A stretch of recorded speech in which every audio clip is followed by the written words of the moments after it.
Bismillahirrahmanirrahim. Assalamu alaikum warahmatullahi wabarakatuh. Dear students, hope you all are fine.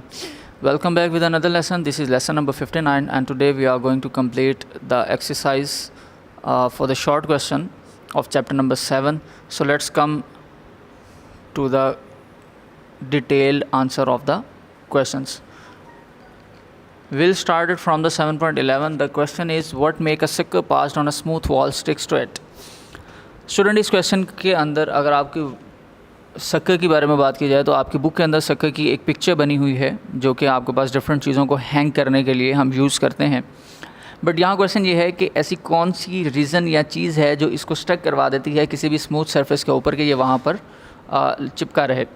तो student, उसके लिए reason actually ये है कि हम जब उसको प्रेस करते हैं किसी भी स्मूथ सरफेस पर रख कर, तो उसका इंटरनल जो प्रेशर या उसके अंदर जो एयर के मॉलिक्यूल्स होते हैं हम उसको एक्चुअली ख़त्म करके वैक्यूम कर देते हैं, जिसकी वजह से अंदर प्रेशर बहुत ज़्यादा कम और एक्सटर्नली जो हमारा एटमॉस्फेरिक प्रेशर है वो इंक्रीज़ रहता है।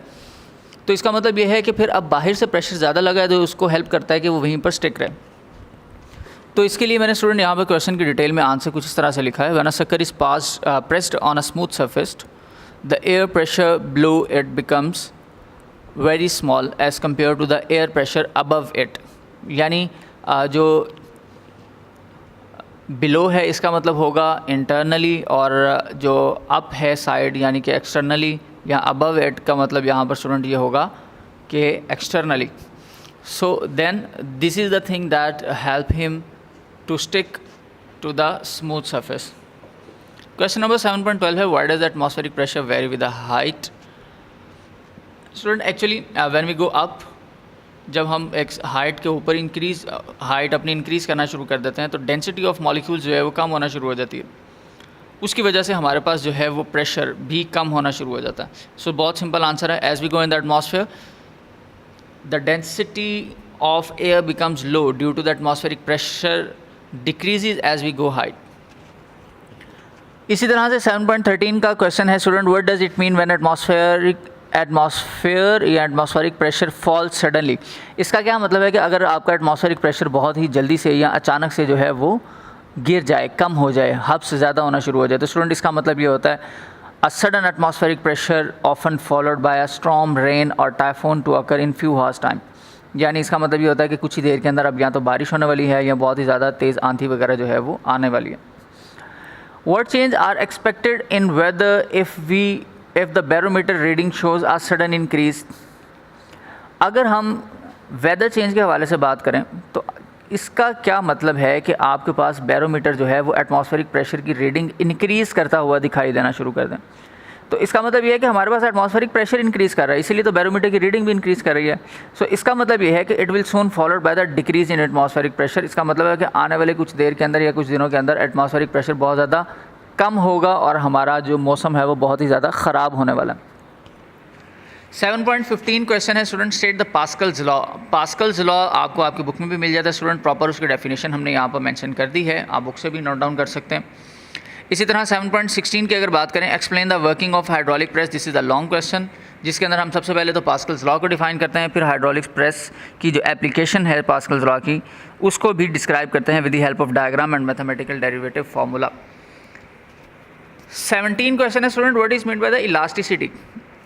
ये जब हमने हुक्स लॉ पढ़ा था तो हुक्स लॉ से पहले और स्ट्रेस और स्ट्रेन को डिस्कस करने से पहले एक डेफिनेशन डिस्कस की थी इलास्टिसिटी की, वो उसका आंसर हमने स्टूडेंट डेफिनेशन को यहाँ पर मेंशन करना है। The property of a body to restore its original size and shape as deforming force ceases to act. और इसकी डिटेल जो है कम्प्लीटली डेफिनेशन की वो मैं आपको लेसन में डिस्क्राइब कर चुका हूँ।